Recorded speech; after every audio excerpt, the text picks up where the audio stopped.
welcome to Good Grief, the podcast dedicated to demystifying and destigmatizing grief with compassion and humor. I'm Nikki. I'm an end-of-life doula and a grief coach in Columbus, Ohio. And today, I am so excited to share. I always feel weird saying I'm excited to share a story of loss and tragedy, but I'm very excited about today's guest, another special guest episode. I got to have a great conversation with Mike Oppenheim from the Coffin Talk podcast. I was a guest on his podcast a couple of weeks prior, and we got to chatting before that recording, after, and we actually recorded two different episodes, one for his free version and one for his paid version of his podcast or subscription-based podcast, about what I do and about grief and loss. And he told me a little bit about a story of loss that he has suffered. And it was so heartbreaking and beautiful and tragic and all the things. And I was like, Mike, you have to share this story on my show if you are willing. And he said he's at that point where he's ready to start sharing the story with the world. So I am so honored that he was able and willing to share this story of the non-death loss of his son. I won't say anything else. I'll let him tell his story. And I'm very interested for you all to hear it. I've had some very great guests on the show, and my whole point of this podcast is to destigmatize grief, right? And not just death losses, but non-death losses as well, because those are disenfranchised grief. They're not as recognized. So people who are suffering these things feel so much more isolated and alone. So if anybody listening to this episode can identify with Mike, my heart goes out to you, and reach out to Mike. He even says in the episode he would love to hear from you if you're having a very similar situation, and you guys can bond and talk and help each other and all the great things. So, but all right. Either way, we need to get into the episode, but super quick. I'm so sorry. I have to say it. You can follow me over at patreon.com/Nikki the Death Doula. For as little as $1 a month, you can help me to provide pro bono support to those who cannot afford my services. You get early access to the podcast. You get grief affirmations. You get some bonus content throughout the month. All sorts of great things. You can follow me over there for some content for free. That would be great too. And more for the paid version. So, and if you want to be a VIP, you get a free coaching session once a month from me. That is all. Thank you all. I'm going to stop talking. We get right on to today's conversation with Mike Oppenheim of the Coffin Talk podcast. Hello, everybody. I am so excited this week to have my new best friend. We are best friends now. Mike Oppenheim of the Coffin Talk podcast. If you listen to his show, you've probably heard me on there once and maybe twice if you support him through the paid version of his podcast. But yeah, Mike, I want you to introduce yourself here. Tell us a little about you, your podcast, and why you're here today. Sure. Okay, so I'll start with my podcast. Let's anchor with that. My podcast is called Coffin Talk, which is a pun on coffee talk, but it's about death and dying. And the reason that was started, to make a much longer story short, is that I was a hospice worker for about 4 years. And in my experiences with hospice, one thing led to another, and I realized that really there's just a dearth in America of people talking about death and dying ahead of time. Something I don't need to tell you of all people about, Right. but whereas you deal with grieving, I was dealing with preemptive grieving almost, if there's such a thing, like Yeah. whatever that side of it is. And so COVID came, wife and I were bored. Why not start a podcast? She's afraid of like being on TV or being heard, but she loves like the idea. So she was our producer for a very long time. And Oh, she still awesome. is in name, but we had two kids since then. So Oh she's my. also yeah, so she's still doing some work for the show. But the point is I don't think it would have lasted if it wasn't a collaborative effort for me because Yeah. and I think this actually ties into your podcast and what you do. If anything, death and dying has taught me that like collaboration is more important than anything, and being a perfect isolated individual who has all your ducks in a row is not actually pleasurable, enjoyable, fun, or how to live a life. So, No. so the podcast can get messy, and I have to talk like you do. I talked to one time I interviewed a neurosurgeon who did children's neurosurgeries, and Mhm. he didn't have a lot of survivors, and it's just like Yeah. so sometimes it can be hard. And then as far as myself, from what limited information I gave, I'm married. I have several kids. I live in Phoenix, Arizona. I'm a writer actually, and then a podcaster also. So it's kind of weird that I'm Yeah. doing those two things, but depending on who meets me and how they know me. But it's today's what? It's 2025 in Mhm. May, and I can actually say this year has been a huge year in my life where I'm 43 going on 44, and I finally am relaxing. I just finally am like starting to see that like this boulder is just gonna keep Yeah. steamrolling down a hill, and I should just really enjoy it. So meeting Yeah. you and getting to know you and podcasting has really just it's become a totally different vehicle and Mhm. wonderful part of my life than I ever saw coming. So Yay. I feel like a lot of podcasts came out of COVID yeah, yeah. because we had nothing better to do than sit at home with a Oh microphone. no, So, crazy. uh, I started mine 2 years after, so it's a little bit later in the game with that. But I will put all the links for Mike's stuff in the show notes too. But check out his podcast. I've been listening to it for a year or two now, and it's fantastic. And Substack too. You do some great writing on Substack. I love your writing. Thank you so much. Seriously. Yeah, Yeah. is so do you have a background with like creative writing or any type of writing too, or is this just something Oh you've yeah. been No, Okay. definitely. I have an MFA, a Master of Fine Arts in creative fiction, and I also was a Oh, nice. writing teacher at college level and other levels. So I'm Wow. really into English. I was a grammar instructor. I'm like Oh everyone's worst no. nightmare, but I'm actually the most easygoing, relaxed person ever because I learned this in grammar training, like in my master's. But there's two types of grammarians. There's a prescriptivist and a descriptivist, and prescriptivists are what everyone associates with grammar, like these are the rules, follow them all. And a Yeah. descriptivist describes what's going on with the grammar, and that's what I am. So if we all want to say lol and that means laughing out loud and no one's actually laughing, I'm okay with that, and it's a Yeah. word. Like so that's I'm very easygoing with language, but I love it. I love it. My mom's the other side. Yeah, yeah. Sorry, mom. I'm sorry to call you out, mom. I joke with her all the time when she corrects my grammar, and I said, mom, when you correct people's grammar, it makes them think fewer of you. I've never So heard that, and I'm repeating that to so many people from now please on. do. It's my That's grammar joke. awesome. Even she That's loves great. it. So I always got the less and fewer thing mixed up for so long. I finally got it Yeah. mostly figured out. Anyway, we're getting in the weeds Further, now. farther, they're all hard. Oh, I get further and farther. I get those screwed up anyway, doesn't matter. Yeah, yeah. But I'm with you. As long as you're getting your point across and the person listening to you knows what the heck you mean, okay. Who Yeah. cares? You know? Anyway, so why I invited you on the show, you and I talked about this briefly, but I I like to explore different types of grief with people on this show. And it's not always just the death loss of somebody close to you. And I've had people on talking about death loss and non-death losses and pets and everything, but you have a very interesting story about your son, and I would love for Mhm. you to tell us just a little bit about that. Yeah. And actually, this is the best time to ever ask me about it because I had a real reckoning in the last month about how to talk about this and why I should talk about it. So, in 2013, I married someone, and she was a U.S. citizen, but she is from the country of Thailand, and that's where she grew up. And the reason this matters is we ended up getting divorced with a son. And in the divorce proceedings, she only cared about one thing. We didn't go to court or anything, and that was the regular vacations to Thailand with our son.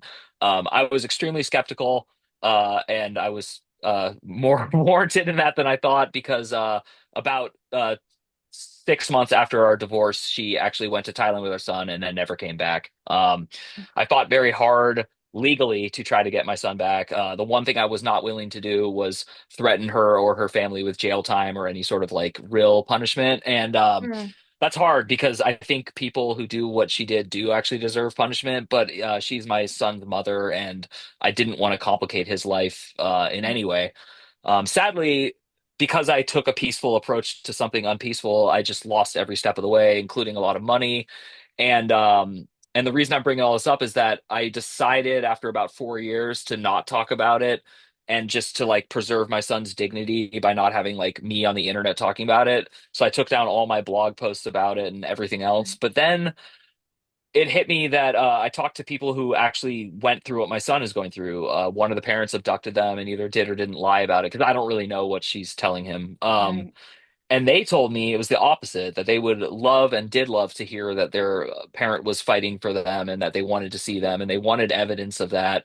And they said, especially the younger they are, the more skeptical they're going to be. So now I'm in this Right. like weird place where I feel like I should be really candidly talking about what we're going Mhm. to talk about, which is the grief I have, the misery of waking up every day to something that isn't going to die, thankfully. Mhm. My son is alive. My son is definitely thriving. Last time I was able to see him and check in on him, the family he's with are wealthy. They're not like, he's not wanting for anything. Right. Yeah, except maybe his dad. Yeah. And it's hard to say because I like when we have talked, we've had good rapport. He made a hilarious joke the last time we Skyped, which was when he was about 6. Now he's going to be 9 soon. So Mhm. it's interesting. Over time, they just stopped returning emails, calls, and then even making accessible. I still have a written address that I mail things to, but for all I know, they throw everything away. Right. Um, but what I want to talk to your audience about, and what I'm here to talk to you about, is that I did have to make lemonade out of this. I did have to like create a great future in my own life and for my son. And that was the hardest decision slash period I've ever gone through in my life. I don't think anything will ever be Yeah. harder than and what's interesting is like you get really tested in your version of my situation, which I believe everyone has. I mean, we've talked about your brother and Yeah. like I really cannot um it's very frustrating when I tell this to people and they go, "Oh my God, that's the worst thing I've ever heard," or I could never deal with that." And I'm like, "No, you really could, and you would." And like, Yeah. same thing. Like when I was once in a wheelchair for a while after a car accident, and I used to say I could never be in a wheelchair. That's not true. I was in one. I would have like Mhm. given everything I could to Yeah. stay in one if that's the difference between living and dying. So Yeah. with grieving for my son, what was really hard is like the tests are just like they keep coming. Like the first test was, can you even like emotionally deal with this? And the answer is Mhm. no. I like my hair went gray. I was like, again, it sounds like petty, but I was losing all my money and I didn't get to see my son. Like it was like Yeah. everything that Americans value. I was like trading all of it, and I don't like drinking. I like drugs in like a fun college sense, but I'm not like into like I don't seek refuge through Yeah. substances. And I guess maybe food a little bit, but like none of that worked. I was like I lost like 20 pounds. I wasn't eating. I was just like um so depressed and so distraught. And so I really decided that I have to give back. So that's when I started hospice care. So it's really linked in. And I started giving back and I started watching people die and I started watching different people's lives end and how people deal with it. I saw people fighting about money in front of a an aging person in a hospital bed. And it helped. It helped me to help them. It helped them to help me. I would open up to some people. I even had one patient who like outlived her diagnosis by over a year, and we became like really Wow. close friends. Yeah, and I shouldn't say this because it's illegal, but I ended up visiting her at her house after she left hospice because she was better. Yeah. And yeah, so I mean, I want to inspire people to know that like no matter what, and especially right now with people getting so angry about politics and stuff, it's not an excuse to not be nice to people, and it's not an excuse to give up. Like, I mean, sure, it's an excuse. I shouldn't say that. It is an excuse.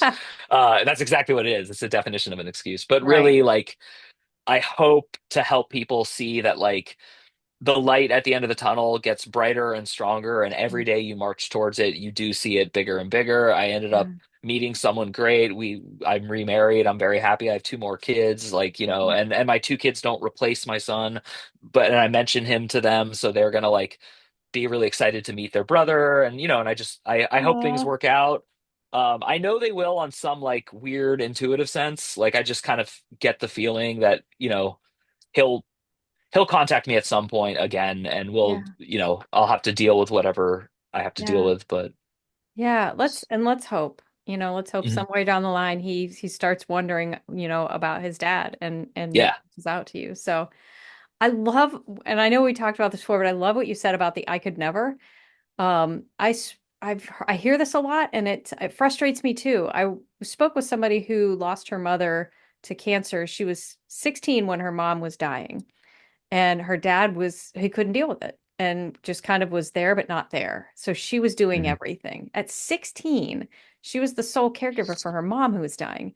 And so many times people were like, "Oh my gosh, you're so brave. I could never. You're a hero." And she's like, "I didn't have a choice." Yeah. It's not like she was so brave she decided I'm going to be a caregiver at 16 for her dying mother. No, it was thrust upon her and she just did the best she could with it, right?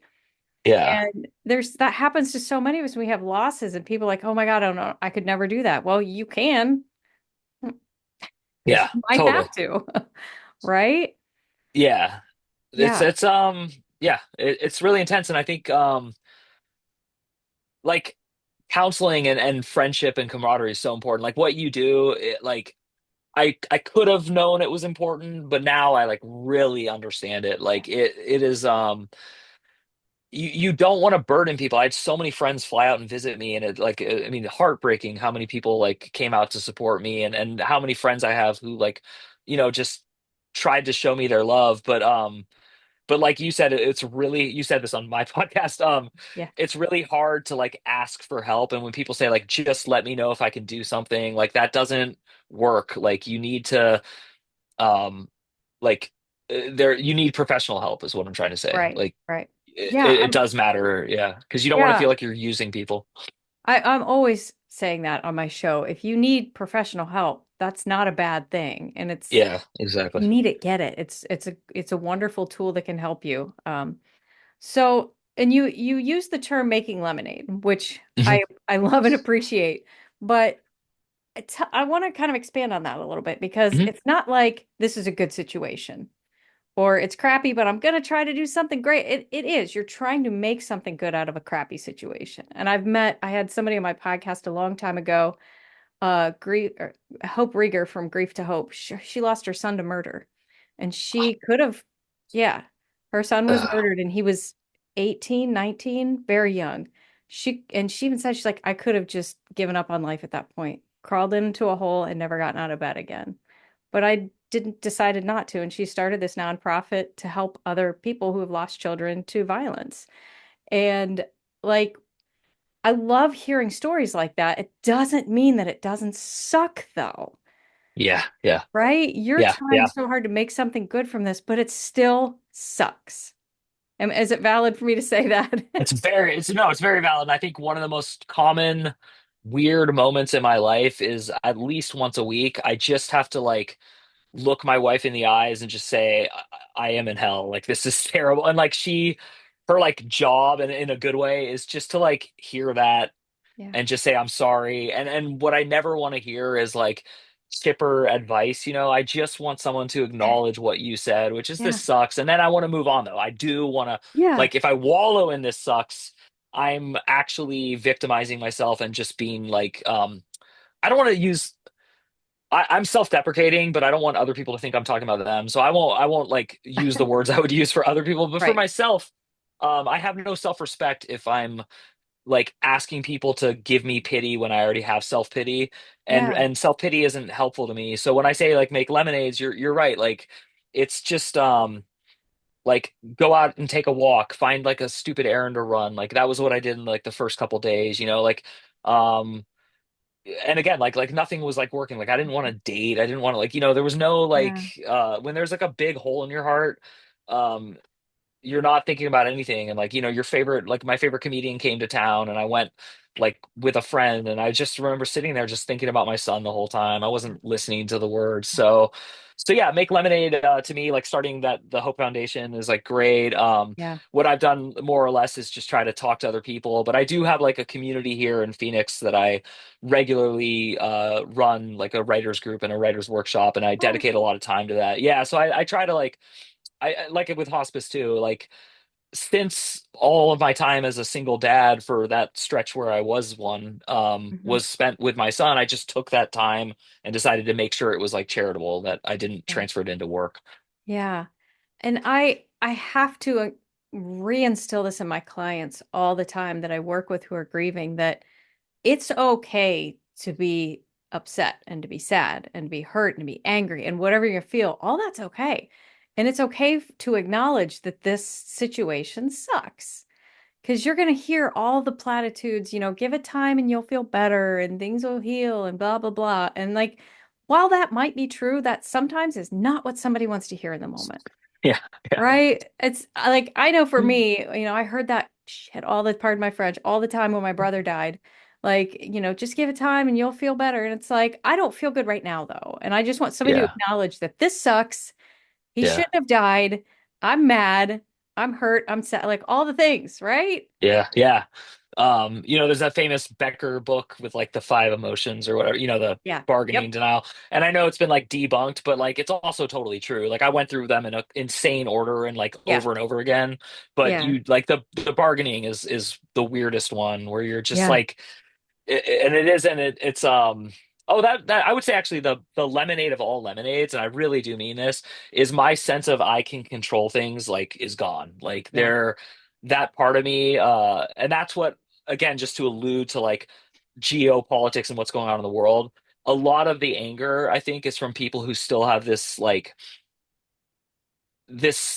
desire to control their own Mm. reality, and Yeah. so it's not that I've given up on politics or caring about the good fight or whatever else people want us to talk Hmm. about. The difference is like the absurd illusion of control is it is relieving to have that removed. And I know it happened with your brother because the way you just described it, like it shouldn't have happened, is exactly right. Like Right. Yeah. I've never met anyone who doesn't say like your ex deserves, like Right.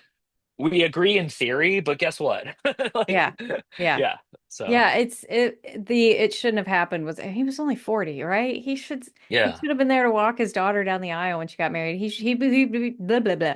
He would have been a grandfather this past week. My Oh, nephew and his wow. girlfriend just had their first baby and he would have been a That's grandpa. awesome. I know, Wow. he would have been anyway, we're getting to the weeds again. But No, but that's great. I mean, um yeah, so I want to kind of circle back a little bit to your son leaving. And mhm.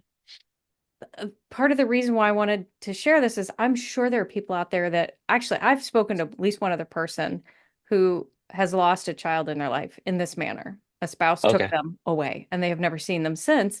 And it wasn't a matter of they didn't deserve to have that child in their life or they were a bad person. It was just their spouse said, I'm out.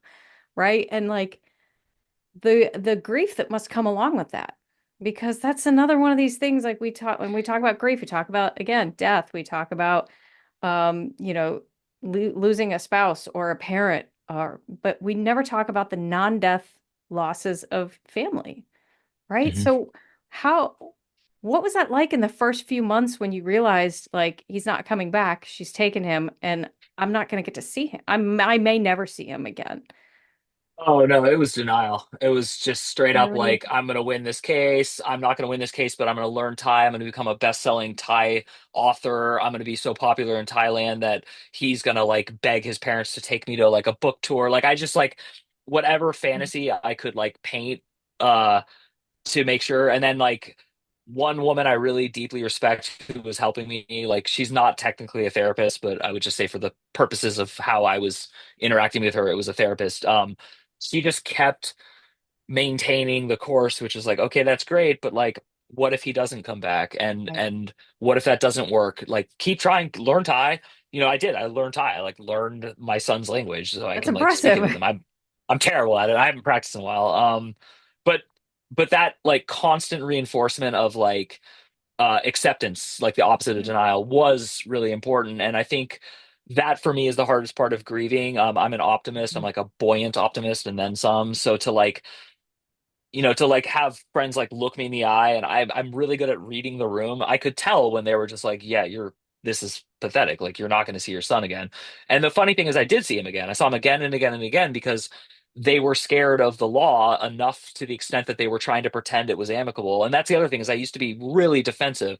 And I was like, they wrote a letter explaining why they did it. The Mhm. divorce went amicable. We split everything. I had even custody. Like I used to feel the need to say that because from my perspective of hurt and pain, and this is getting more into your question, Mhm. which is like, I started to question like the term gaslighting, but like not from my ex, just like personal gaslighting. Like, did I deserve this? Did I do like maybe I wasn't, so that was a part of Mhm. it too. so then it was like important to reinforce like, no, I'm a good dad, but also not to like overdo it, and then also not vilifying villains. Like Right. these people did take my son, but it does not help to wake up every day angry, and the dreams of like getting revenge were not pleasant at Right. all. And I'm not a revenge type person, obviously. Yeah. Um, so yeah, so the when acceptance came, it was heartbreaking and heart relieving. It was like Yeah. two really weird feelings at once, I and bet. it was weird. And I remember the day, like I don't remember like what day on the calendar, but I remember I was somewhere and I forgot to tell the story, if that makes sense. I forgot to Yeah. tell like how they did it, who they are, what they, and I just said my son lives in Thailand, and it was like the most peaceful feeling ever to just be like Mhm. talking to someone and they're like, "Oh, you have a son?" I'm like, "Oh yeah, he lives in Thailand with his mom." And it was like I just like that's acceptance. Like that's Yeah. 100% true. He does live in Thailand and he does live with his mom. Like Yeah. I don't need to tell people this story. And then if it comes up, I can. And by the way, I would love to talk to whoever it was that you know personally, because I'm Yeah. always helped talking to other people if that ever Yeah. is possible. So Yeah. yeah, because It's that's the other thing is talking to people really helps. Oh yeah, and that's again why I wanted to have you on the show in case there's somebody out there listening that has is going through this or has gone through this that needs to hear that other people experience this and that what they're feeling is valid. Um, I appreciate that you brought up acceptance because that's a tricky thing that I deal with my clients who have terminal illness. And I will Mhm. never tell anybody you need to accept it. Acceptance is sneaky that way. You will or you won't accept things, right? There is, and you said it perfectly, like there's good and bad with that. There's, Mhm. there's the freedom of finally just saying, this is happening. It's Yeah. almost like the step one in Alcoholics Anonymous. I'm powerless. Yeah. There's nothing I can do. This exists, right? But it's almost like it feels like you're giving up in a way. Yeah. Yes. You nailed it. And it's I'm not a quitter. I've been Yeah, writing since I was 20, and like it doesn't matter if I reach my goals. I don't quit things. Like if I'm at the yeah, gym and I say 30 minutes, I'm gonna do 30 minutes. Like yeah, so it was it did feel like quitting. That's the perfect, and it was yeah.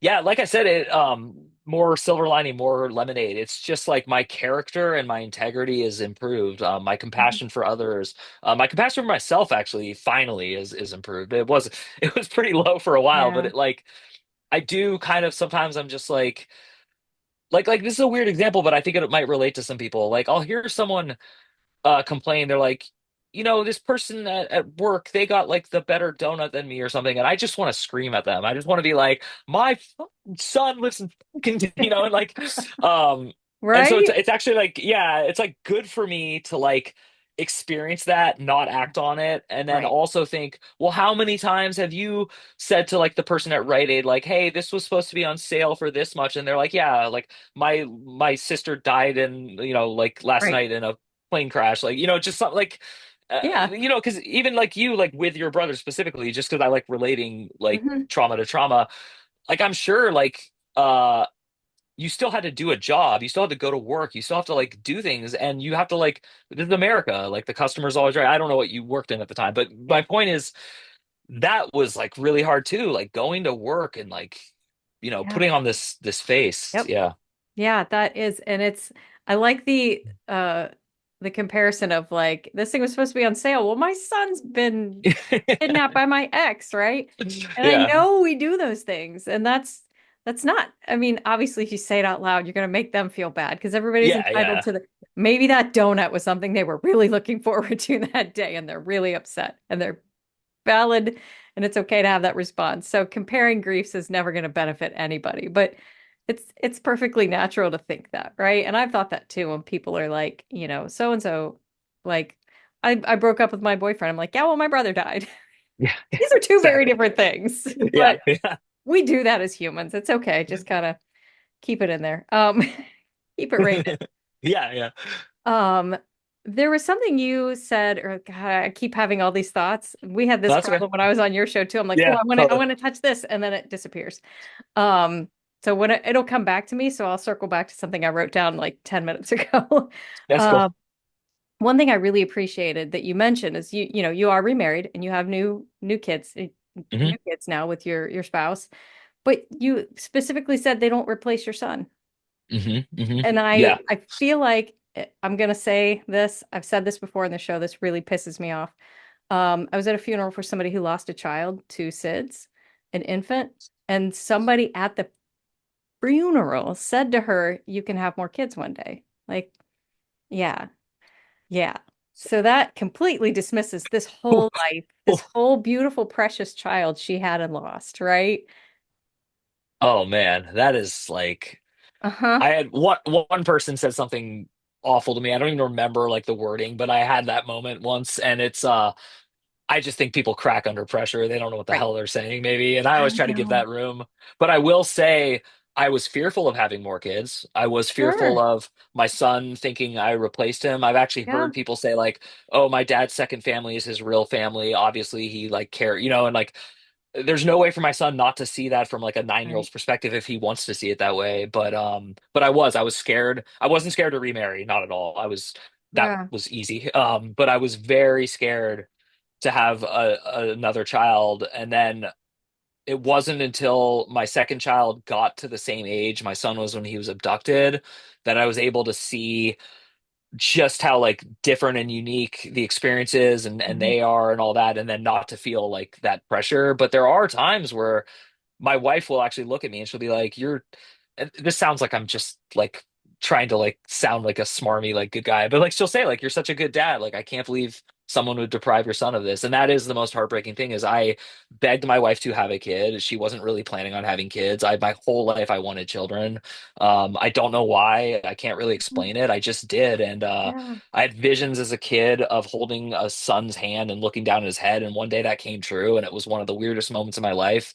And so it's just interesting that I guess my life journey is raising two of my kids and not raising one of them after Yeah. like a certain age, and uh but I'm so glad I had more children. And the other thing I did, and I really do mean this, and if my son ever watches this, I hope he hears this.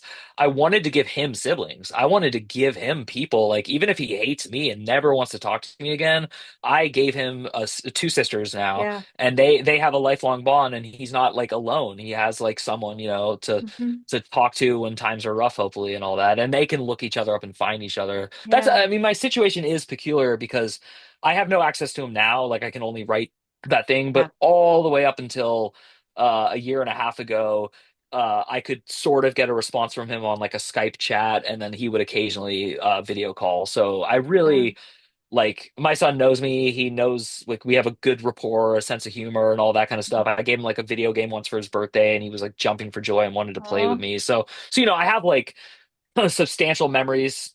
So even if he's like, mom told me the truth. You beat her and you did drugs and you kicked us out and you wouldn't, even if he says like Yeah. some outlandish story, I'm prepared to very patiently wait that out and just Mhm. let time and my track record Yeah. speak for itself. Good. Good. I remembered the other thing I had Cool. thought Awesome. about. I wrote it down while you were talking. I was like, don't forget. Um, because you had just referenced this again. I see this unfortunately in elder care a lot when it comes to people with Alzheimer's, but we see this in divorce all the time. When people use other human beings as pawns, Yeah. Yeah. it's the whole like we're mad at each other and I have this human being I'm going to put in the middle of it and use that. I don't, I've never personally been in that situation, so I don't understand it. I can't fathom if my husband and I had a child, which we do not, but even if I just, for whatever reason, hated him with the core of my being, I can't understand using my child to further that hate for him. I just don't get it. Yeah, and to your point, my wife at the height of the worst argument we ever got in, like ever, ever, ever, even said to me, even if we were to like end this and this doesn't work out, I would never take you like in that moment of like seething, you're married. Yeah. Like we all get like Oh yeah. Yeah, yeah. those moments exist. Like Oh yeah.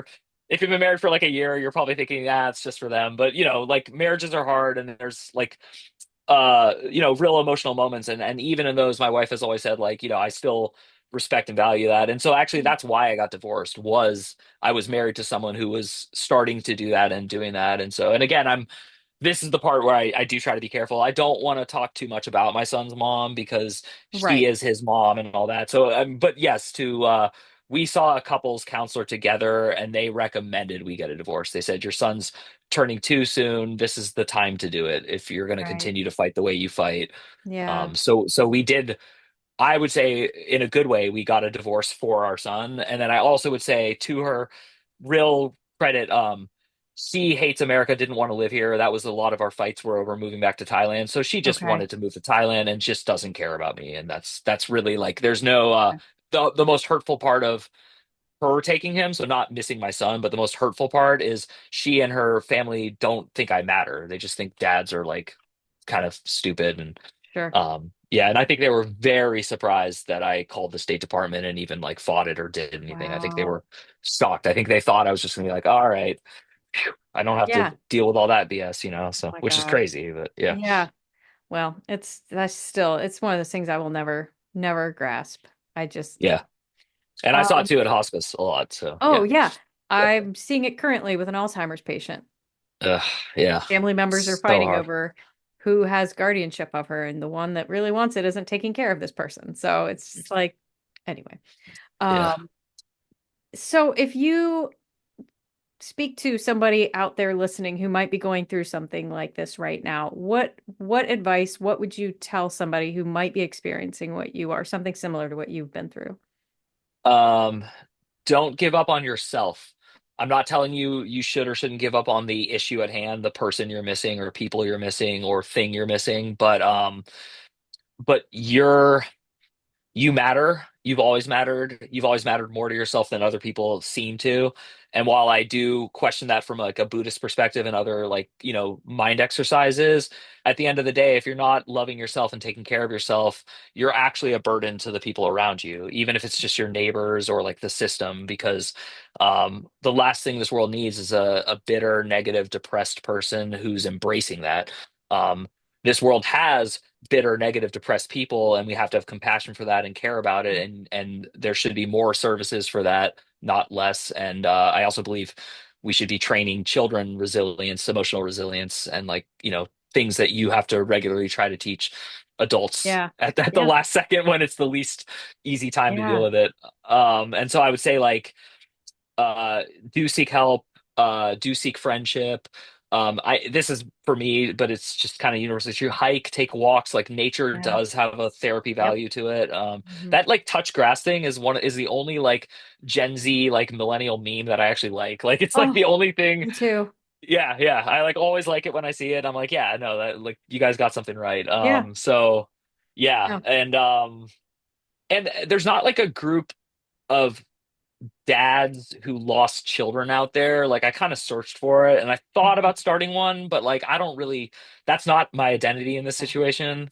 So, and also I think other people have it a lot harder than I do because at least I like knew his mailing address and those kind of things. Yeah. But I would say if you give up on yourself, uh there is turning back, but the collateral damage and the consequential damage will be really hard to undo. Like I deleted my entire Facebook after it because I was like upset and I didn't want to like be on social media. Sure. And unfortunately, I forgot that there was an ex-boyfriend of hers who had written me something before we dated.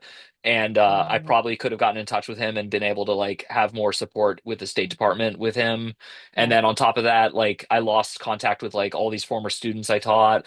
And so I know this sounds like maybe weird or petty to people, but like Yeah. just slow down. Like especially Yeah. in the first couple days or weeks, don't quit your job, don't shave your head, don't tell someone F off. Like I would just say like Yeah. stay the course for a couple weeks and just Mhm. see where you land from that. Yeah, I caution that with my clients too that are grieving who have a new grief. Like if it's within the first 6 months, do Yeah. not make any big life choices. That is the Yeah. wrong, and I can't tell you how many have done it Yeah. anyway, Yeah. completely ignored me, and then they're like, oh shit. I'm like, I'm not going to say I Yeah. told you so because that's not my place, but this is why we don't make big life choices when we're grieving. Let Yeah. things settle a little bit first. So thank you for that. So Yeah. all right. So as you know, at the end of my episodes, I have a little tradition where I pull a card from the death deck and I will read the question and you will answer it and I will answer. However, today I'm going to pull from the end of life deck. So we've got Ooh, it's a little bit smaller and these are questions more geared towards end of life versus just death. So pull cool. one at random here and let's see what we got. All right. Uh, oh, this is perfect. Death doulas provide additional specialized support during serious illness. Would you ever consider involving a death doula in your care? 100%, absolutely. And I really like you. So you're the first death duel I ever met, and I didn't even know the term until I met you. And what Okay. blows my mind is when I tell people the term, they know it. So your occupation is actually doing what it should do, which is making waves and getting known. And I think Yay. in a country that is, look, we might be progressive, we might have invented like awesome spaceships and like conquered the moon and all that, but we are so laughably behind when it comes to what you do, Yep. which is like actually preparing ahead of time. And Hmm. this is really what I keep trying to tell people. Take advantage of these of you and people like Yeah. you. Like don't be like, oh, that's for other people or whatever. And also, especially, and it sounds like I'm shilling for you, but money does not matter when you're grieving and stuff. You would never want to have like more cash and be lonely and Oh sad my gosh, and right? so Yeah. so like just pay for what you need and what you can get. And like I definitely will do it. I think in the coming years when I lose my parents, I say when because I have to phrase it that way. It actually goes back to what we talked about with acceptance. Yeah. Um, Even though I know I have to do it, and even though I did hospice, and even though that was like primarily what I saw was elderly people passing, it's not going to be easier for me. It's not going to be different in like any way, Yeah. and it's going to like really be hard. And again, it's for me, this is how I look at it. If you keep calling the same friend and talking to them about something, at some point they actually do develop a little bit of animosity. They get Yeah. tired of being your free therapist, and they also Hmm. get tired of like they have no practical experience, they have no professional training, they don't know what to tell you to help you get better.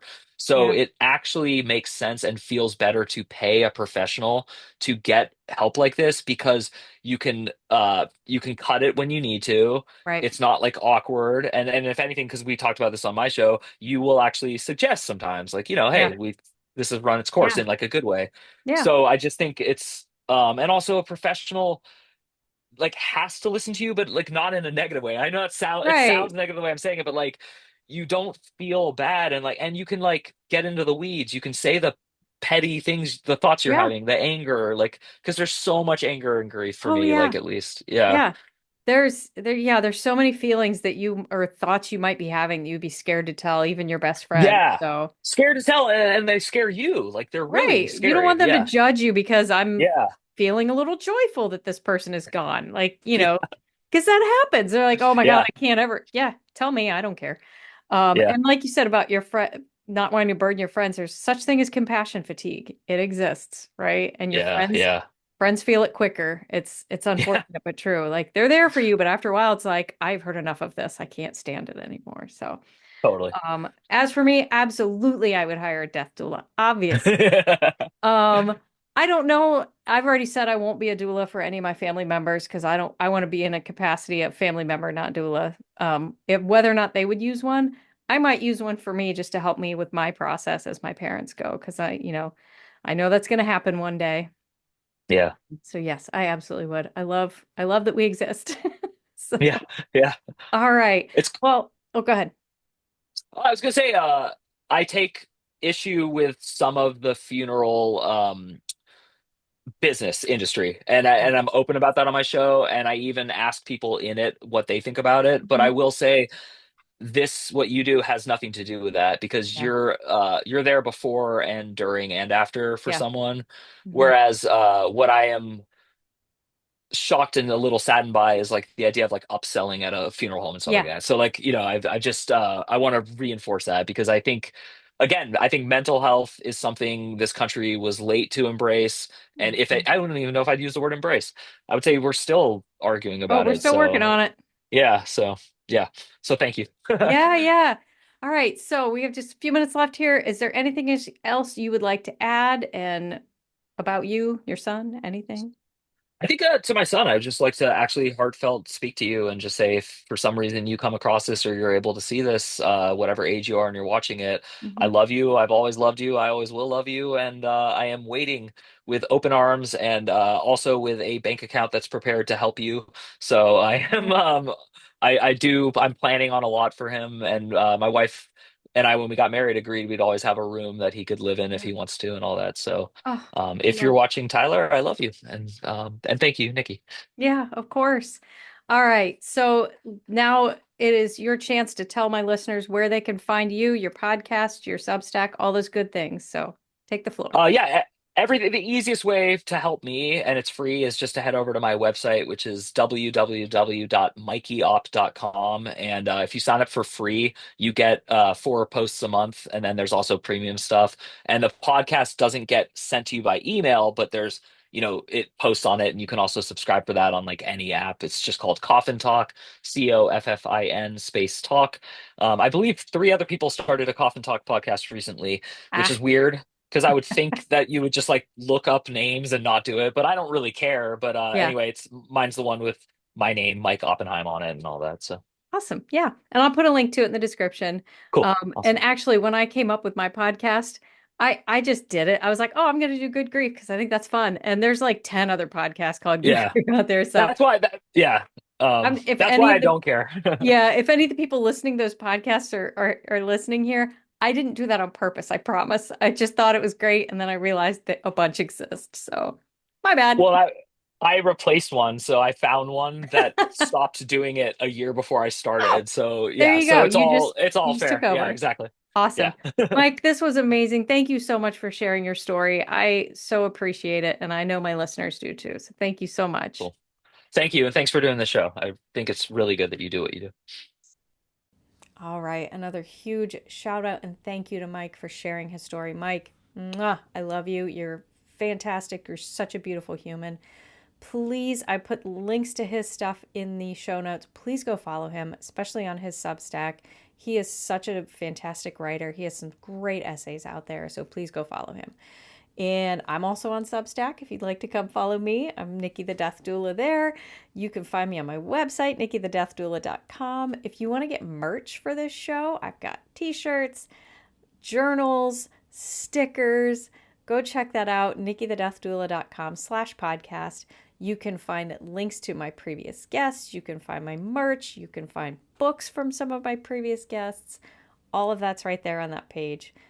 And if you have a story you would like to share on my show, you can sign up there as well. There's a little link. You'll fill out a little form and let me know if you'd like to be on the show. So that is all. You know where to find me. You know all the things. Thank you so much for tuning in. And remember, as always, your grief is yours. Your feelings are valid. And grief doesn't always have to suck.